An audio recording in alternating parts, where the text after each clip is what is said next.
Tout d'abord, j'aimerais qu'on s'arrête un petit instant pour qu'on soit tous d'accord et qu'on passe tous sur des mêmes bases, en fait, sur le mot révolution numérique. Est-ce que vous pouvez nous apporter votre éclairage là-dessus ?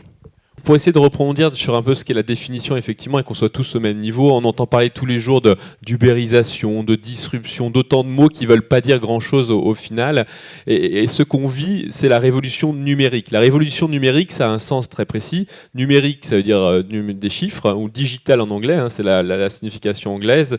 Et ces chiffres, en fait, c'est juste un langage fait de 1 et de 0, qui permet à des machines de communiquer entre elles de manière de plus en plus efficace, et au final de capter l'information, toujours plus d'informations, de la traiter toujours plus vite et de manière toujours plus importante. Et une fois que cette information est traitée, c'est de la retranscrire, de la retraduire dans des usages qui sont plus efficaces et qui permettent à nous tous, opérateurs humains ou consommateurs ou producteurs, d'utiliser, de mieux comprendre le monde dans lequel on vit. Mais donc c'est vraiment l'importance de revenir à ce niveau-là de ce qu'est la captation de l'information et son partage, sa diffusion et son traitement. Je pense que c'est vraiment la clé de base de cette révolution numérique ou digitale, encore une fois, mais si on valorisait les mots français quand on le peut.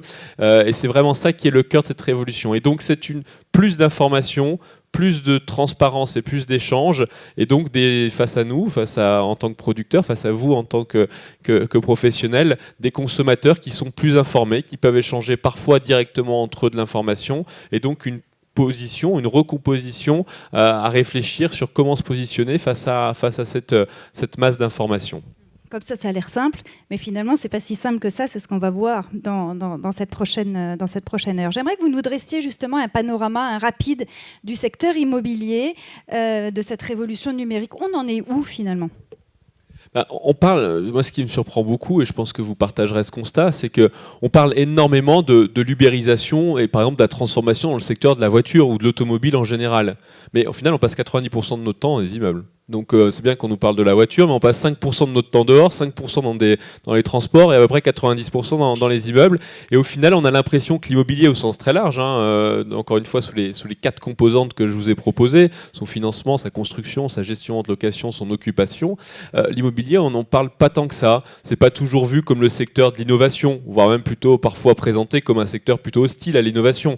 On a encore en tête les mots de nombreux politiques qui décrivent ça comme le secteur des rentiers parfois, qui décrivent ça comme un secteur immobile, alors même qu'il y a énormément de choses qui sont en train de se passer, et ces choses-là se passent parce qu'il y a des technologies qui arrivent à maturité, et ces technologies rencontrent des usages. La technologie n'existe jamais pour elle-même, il y a plein de produits très bien, excellents, technologiques, qui n'ont jamais marché. Pour en prendre un, le Concorde. Le Concorde, ça marchait que dans un sens, parce que la vitesse supersonique, ça vous fait gagner de la vitesse dans un sens quand vous remontez le temps, mais dans l'autre sens, ça n'a aucun intérêt, parce qu'au final, vous pouvez allonger votre durée de vol. Et donc, c'est pour ça que le Concorde n'a pas été une innovation technologique, qui n'a pas rencontré ses usages, et donc qui n'a pas réussi à survivre. Et donc, aujourd'hui, on a une révolution technologique qui est en train de rencontrer des usages.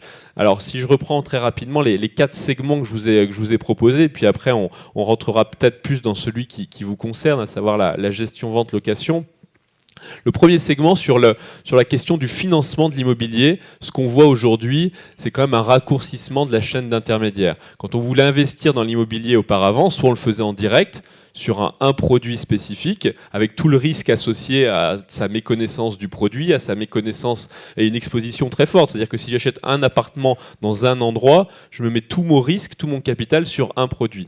Aujourd'hui, ce qu'on voit, et notamment via les différentes plateformes de crowdfunding, on voit une capacité à diversifier son risque, toujours en investissant en direct. Et donc, c'est la capacité, et aujourd'hui, il y a de nombreuses startups qui sont en train de fonctionner sur ce créneau-là, à pouvoir investir à plusieurs sur le même bien, à pouvoir investir à plusieurs sur le même projet immobilier, en écrasant les frais de transaction, puisqu'encore une fois, c'est la possibilité d'investir en direct, donc en limitant ces coûts-là, et en même temps en diversifiant son risque, puisque ça vous permet d'acheter, au lieu d'avoir un appartement à un endroit, vous découpez ou vous tranchez en ayant 5 bouts d'appartements, 5 fois 20% d'appartements dans différentes villes, et donc vous exposant à différents risques. Ça, c'est le premier secteur, sur un exemple sur le financement.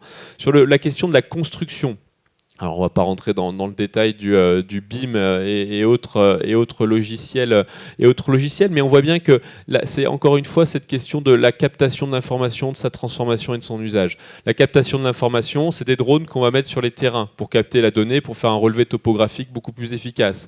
Sa transformation, ça va être son usage dans la maquette numérique, et puis la façon dont il va être traduit. Une entreprise comme FinalCAD, par exemple, qui est une entreprise française, qui a levé 20 millions d'euros sur ce thème des logiciels en 3D de modélisation BIM pour les artisans qui œuvrent sur les chantiers, et donc qui est aujourd'hui une entreprise qui est très reconnue. Elle a plus de 100 salariés, elle a été créée il y a à peine 5 ans, et elle montre qu'il y a une vraie appétence pour ces logiciels.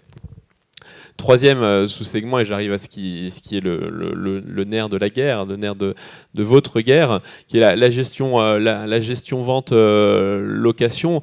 La transformation qu'on voit aujourd'hui, c'est des consommateurs qui ont un bien plus grand accès à l'information, donc une diffusion de l'information qui est beaucoup plus forte, et qui rencontrent face à eux, qui ont des envies de mobilité beaucoup plus larges aussi. Des mobilités, parce que la structure familiale a évolué ces dernières années, donc elle est plus heurtée. Les carrières professionnelles sont là aussi beaucoup plus heurtées, et donc il y a des demandes de mobilité qui sont plus fortes. Et face à ça, il faut que l'offre de services permette de répondre avec des envies de vendre plus rapidement. Alors il y a plein d'entreprises qui existent, et je vais en citer une seule, parce que vous en avez sans doute entendu parler. C'est Open Door aux États-Unis. Open Door qui porte une entreprise qui propose de racheter elle-même le bien en portant le risque sur elle et en s'engageant ensuite, en portant sur son bilan, s'engageant à revendre le bien. Et donc c'est elle qui va proposer à quelqu'un en disant sous quelques jours, on vous donne un prix, ce prix vous le prenez pas, mais c'est notre calcul, notre estimation du marché, et en tout cas vous avez l'argent versé le plus rapidement possible. Donc voilà des types d'évolutions qui peuvent exister dans le secteur aujourd'hui. Ok, donc là on parle d'évolution, mais moi quand en lisant certaines choses sur ce secteur-là, j'ai senti quand même qu'il y avait un mot qui revenait assez régulièrement, c'était le mot frilosité par rapport à ce secteur-là. C'est votre téléphone. Le mot frilosité, oui, je pense qu'il faut le contrecarrer, ou en tout cas il faut effectivement le repousser, parce qu'il y a de la frilosité, elle était aussi liée au fait que les consommateurs n'étaient pas forcément prêts à accepter cette révolution, ou n'en voyaient pas les bénéfices. Aujourd'hui, les technologies plus disponibles, moins chères aussi, hein, c'est aussi un point très important, et je pense qu'on pourra revenir sur le fait que le coût d'accès à ces technologies a baissé, et donc les rend disponibles au plus grand nombre, aujourd'hui fait que cette frilosité n'est plus une réalité dans le secteur. Les consommateurs sont en demande des dernières nouveautés sur un certain nombre de nouveautés de produits, en fait, de services qu'ils veulent, et donc ils mettent un peu la pression sur vous autres, et nous autres même, je m'inclus dedans, sur cette demande de nouveaux services auprès des professionnels du secteur. Est-ce que vous nous confirmez que c'est un mouvement qui a en fait véritablement démarré il y a un an ? C'est pas un mouvement qui a commencé il y a un an, c'est un mouvement qui est encore une fois qui est plus profond, mais dont les briques se sont mises les unes après les autres, et donc il faut bien voir qu'aujourd'hui on arrive au point où ça se diffuse, et où vous avez des initiatives comme cette entreprise Open Door dont je parlais, qui arrive à atteindre des niveaux de croissance très très forts, mais pas tout simplement parce que le rapport à l'usage, la façon dont les gens avaient l'habitude de consommer de l'immobilier a aussi évolué. On a une tranche d'âge qui arrive aujourd'hui sur le marché, qui commence à avoir un pouvoir d'achat, cette fameuse tranche d'âge des millennials, donc des gens nés entre 81 et la fin des années 90, qui aujourd'hui arrivent au niveau de maturité à pouvoir acheter, consommer. Et donc, qu'est-ce qui se passe ? C'est qu'eux commencent à modifier les usages. On a parlé du transport il y a 4-5 ans, par exemple. Pourquoi ? Parce que c'est leur premier acte de consommation, par exemple, c'est fait sur le transport il y a 4-5 ans. Aujourd'hui, cette classe d'âge arrive sur l'achat ou la question immobilière, et donc aujourd'hui, le marché est mature pour répondre à ces sujets-là. Ok, donc le marché est mature, mais le secteur est peut-être culturellement conservateur. Est-ce qu'on pourrait dire ça comme ça ou pas ? Oui, forcément, mais le secteur est conservateur comme beaucoup d'autres. Je prends l'exemple du transport. Je ne veux pas faire absolument l'analogie entre les deux, mais je pense qu'il y a une vraie question de commoditisation. La commoditisation, c'est quand on transforme quelque chose un objet qui est plein de représentations culturelles, historiques, la voiture. Il y a encore quelques années, on transmettait sa voiture à ses enfants. Aujourd'hui, on consomme la voiture selon un mode beaucoup plus serviciel, avec une rotation quelque part du produit. C'est pas du tout encore le cas sur l'immobilier, mais disons que cette trajectoire n'est pas totalement anodine et on est en train d'y arriver. Et je pense qu'aujourd'hui, cette commoditisation, elle est réelle. Et aujourd'hui, les solutions technologiques qui sont en face commencent à exister. Et donc, il faut les saisir pour y répondre. Sinon, le vrai risque, le risque du conservatisme que vous pointiez, c'est un peu le risque des taxis face à des initiatives qui vont être concurrentes. Il n'y a jamais de disparition, il n'y a jamais de totale disparition, mais c'est forcément quelqu'un qui prend des parts de marché face à ça. Quels sont pour vous les principaux freins auxquels on est confronté aujourd'hui ? Les principaux freins, on les a tous en tête. C'est d'une part des investissements dont on n'est pas sûr de voir le retour. On a parfois l'idée, la crainte de faire des investissements très conséquents dont on n'est pas sûr de pouvoir amortir les coûts à titre personnel, et je reviendrai là-dessus, ce qui pousse à la mutualisation d'un certain nombre de ressources. Premier point. Le deuxième point, ou la deuxième crainte qui peut être celle-ci, c'est la non-adéquation entre les personnes avec qui on travaille, les salariés, et l'usage de ces nouvelles technologies, qui peut être un frein aussi relativement important. Donc voilà, les deux principaux problèmes, c'est celui des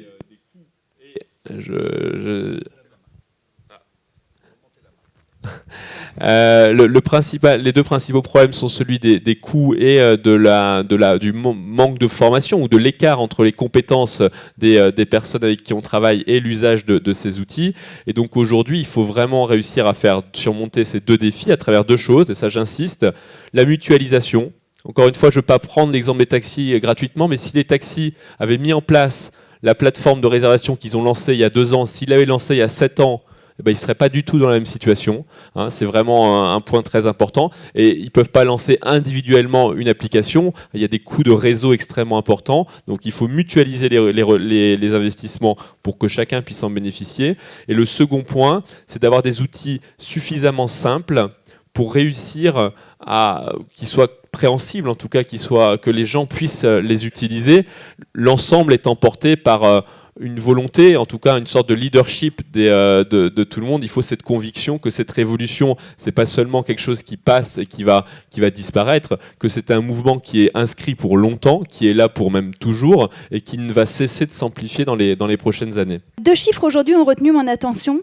90% d'un des projets immobiliers concrétisés aujourd'hui naissent sur Internet et 68% des transactions immobilières en France sont conclues par l'intermédiaire d'un agent immobilier. On peut vraiment dire aujourd'hui finalement que le web joue un rôle, je dirais, fondamental, essentiel dans les transactions immobilières. Oui, Internet, mais pas que dans les transactions immobilières. Internet est aujourd'hui en fait le premier point de contact pour l'ensemble quasiment des transactions. Quand bien même vous allez aujourd'hui acheter d'un produit de consommation courante, la plupart des gens font cet aller-retour entre la boutique, la comparaison sur Internet, l'essayage en boutique pour ensuite aller acheter sur le site parce qu'il y a des écarts de prix, la comparaison entre les différentes boutiques. Donc cette fusion, en tout cas ce rapprochement entre ce qui est la plateforme électronique et ce qui est l'agence réelle, l'agence physique, est pas du tout antinomique. Moi, je vois pas du tout cette opposition. Et je pense que, par exemple, le secteur du commerce l'a bien compris. Alors que pendant longtemps, il a vu Internet comme un rival, comme une contrainte extrêmement puissante. Aujourd'hui, dans la plupart des réinventions des concepts, je ne veux pas faire la publicité d'un magasin, mais la réinvention d'une chaîne comme la Fnac, qui était quand même en totale perte de vitesse depuis plusieurs années et qui a réussi à se relancer, est née de la fusion et du rapprochement entre l'expérience sur Internet et l'expérience en physique. La seule question à se poser, c'est quelle plus-value, quels conseils supplémentaires et qu'est-ce que j'apporte en supplément au consommateur que ne lui donne pas cette relation via le numérique. Et là, il y a toute une question, vraiment quelque chose de très fort. Alors, c'est extrêmement puissant dans le cadre de l'immobilier, puisqu'on est sur des consommations non courantes, de choses qui sont quand même, somme toute, on ne déménage pas tous les jours, on n'achète pas un bien tous les jours, donc on est sur quelque chose qui est de l'exceptionnel, et dont dans l'exceptionnel, le vrai sujet, c'est l'écoute et la qualité de conseil. Pour avoir beaucoup, par exemple, c'est un secteur auquel on ne pense pas forcément, mais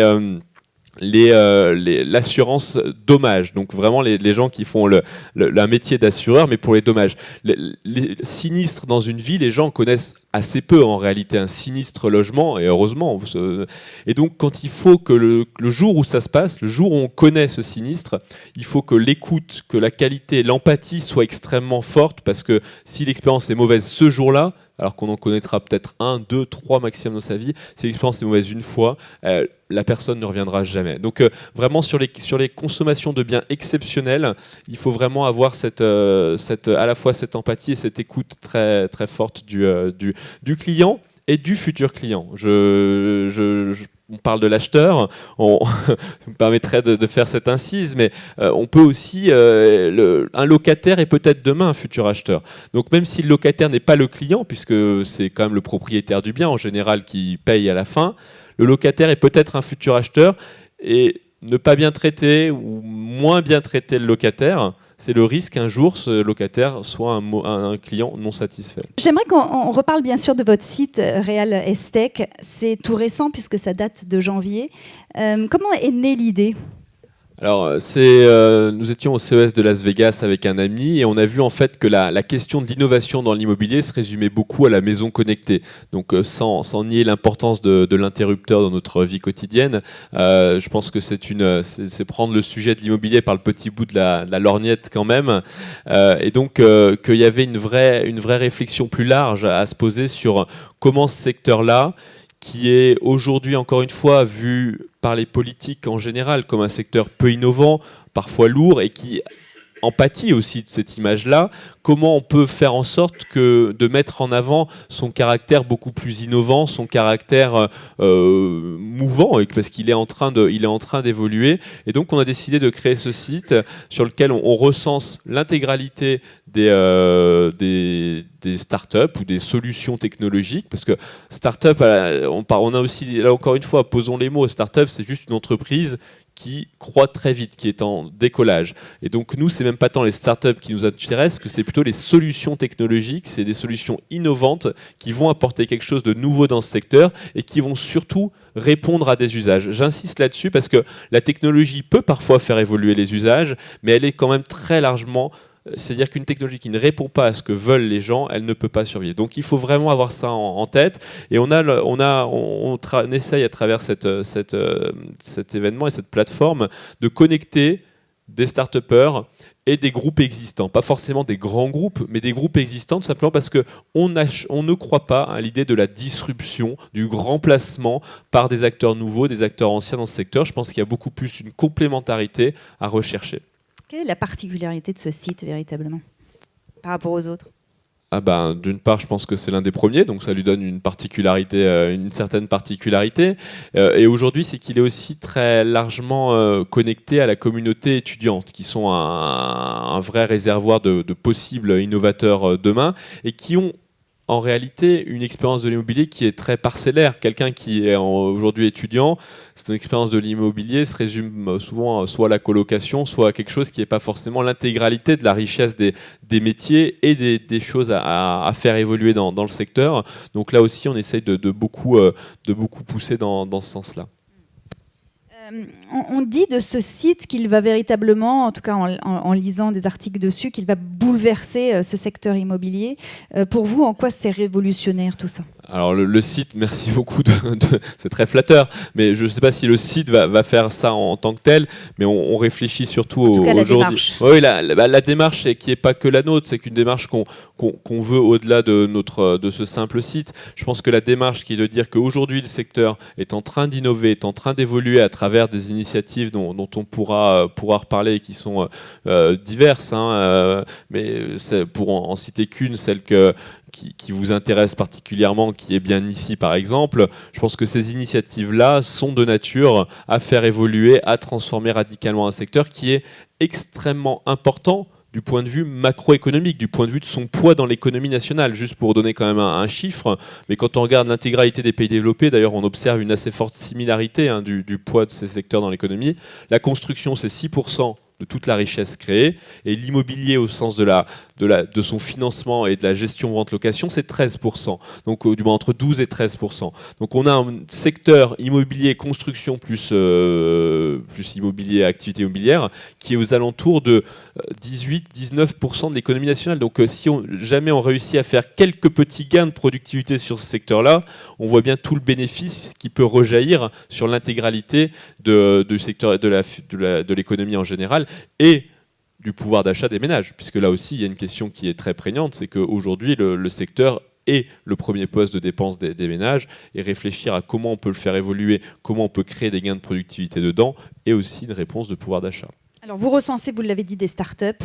Arrêtons-nous sur quelques-unes de ces startups, 2 ou 3 si vous le souhaitez, des startups qui ont vu le jour finalement ces derniers mois, ces dernières années, et qui réussissent, qui ont vraiment un taux de réussite excellent.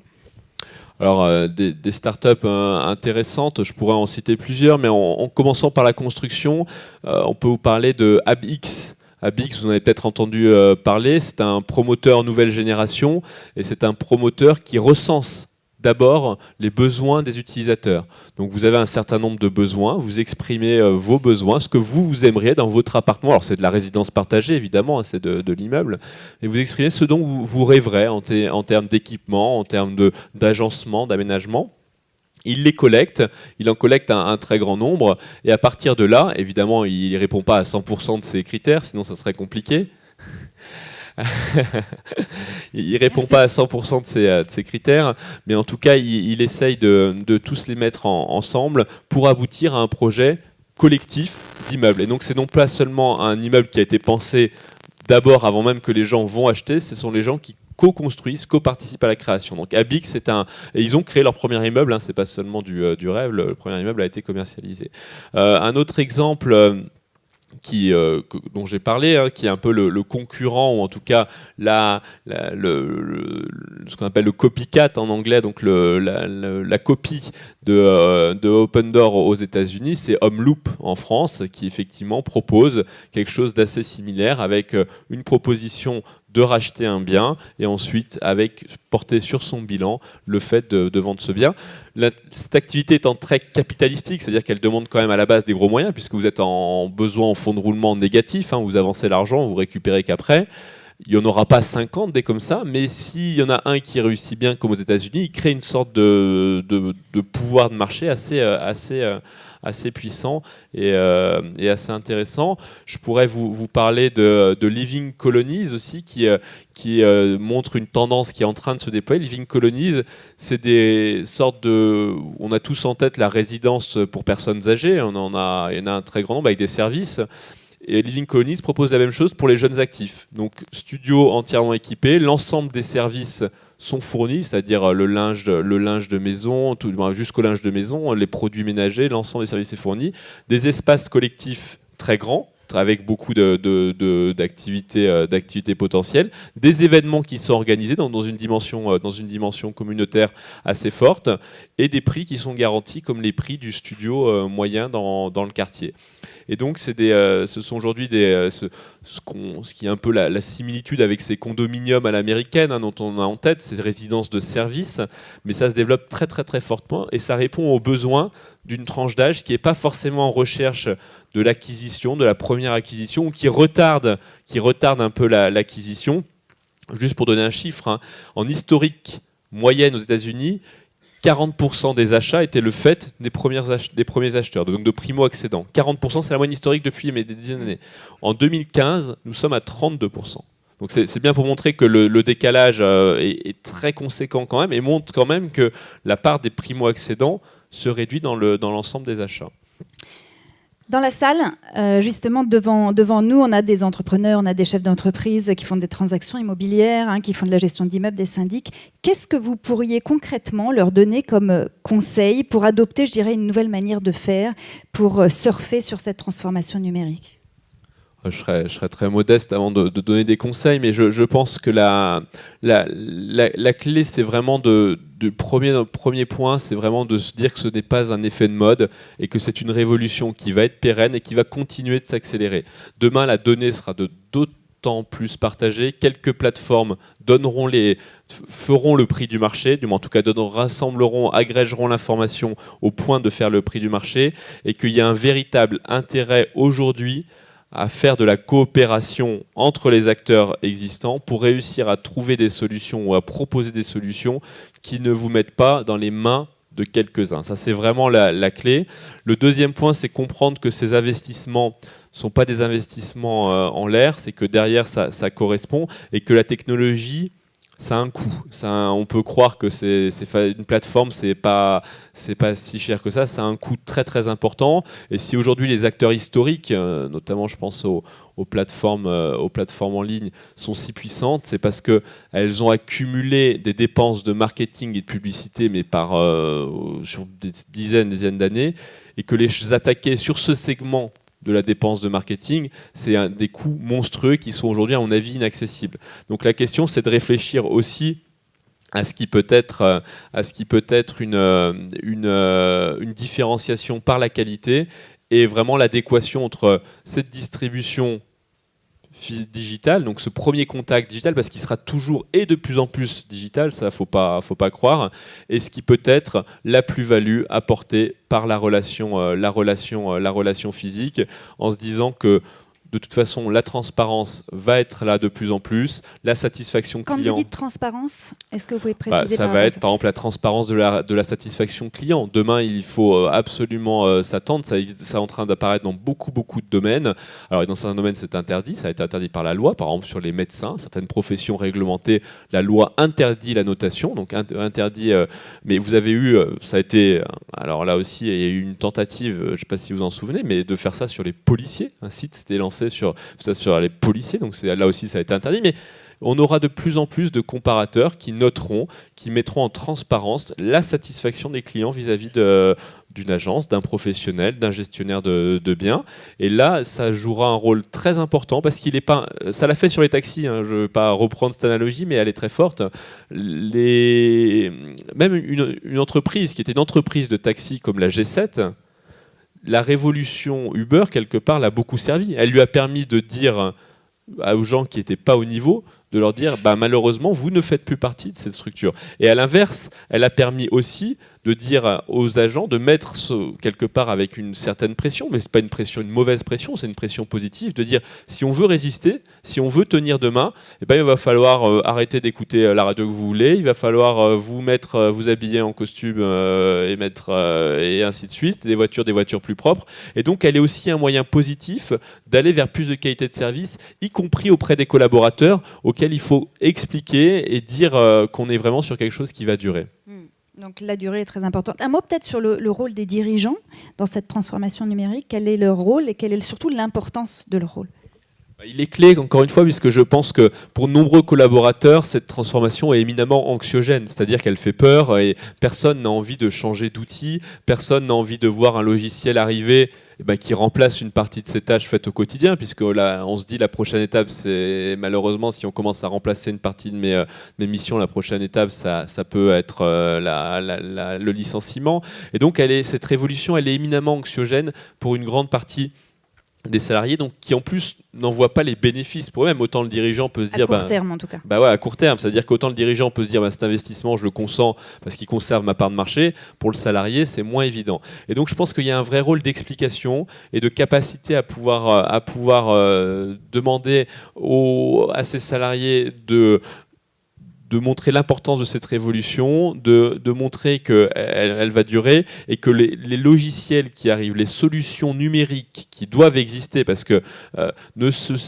signifie pas forcément de la substitution de la machine ou du logiciel à des personnes. Je pense qu'on peut recycler, on peut faire des compétences, on peut réamener des gens à se former de nouveau et puis à aller vers des métiers plus en contact, plus en relation client, des métiers de prospection aussi, un peu de la prospection directe.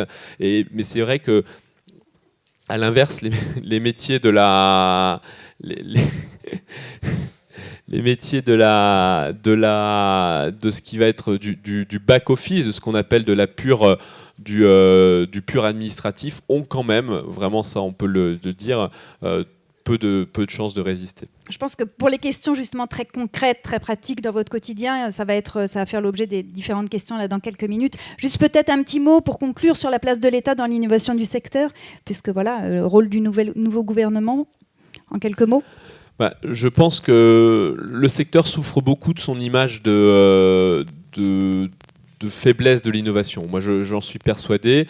Et on a sous-titré une de nos conférences sur le sujet, la real estate des rentiers aux entrepreneurs. On l'a pas fait pour rien, parce que c'est vraiment qu'il faut casser cette image-là, parce que si le secteur conserve cette image-là, la solution pour les gouvernements ou les gouvernants, l'État en général, c'est de dire que comme il est un secteur improductif, qui ne fait pas de gain de productivité, parce qu'il n'est pas innovant, il faut le taxer. Et c'est la solution légitime, le taxer ou baisser les aides dont il bénéficie, dont il profite. Et c'est un peu le discours ambiant aujourd'hui. Donc je pense ce secteur-là, et nous tous, ont intérêt à être en capacité de montrer les logiques d'innovation, de les valoriser, de les porter assez haut, pour montrer qu'on n'est pas seulement sur quelque chose qui est de la rente ou qui est de l'occupation déjà existante, mais sur quelque chose qui est nouveau et qui va apporter beaucoup au bénéfice des consommateurs.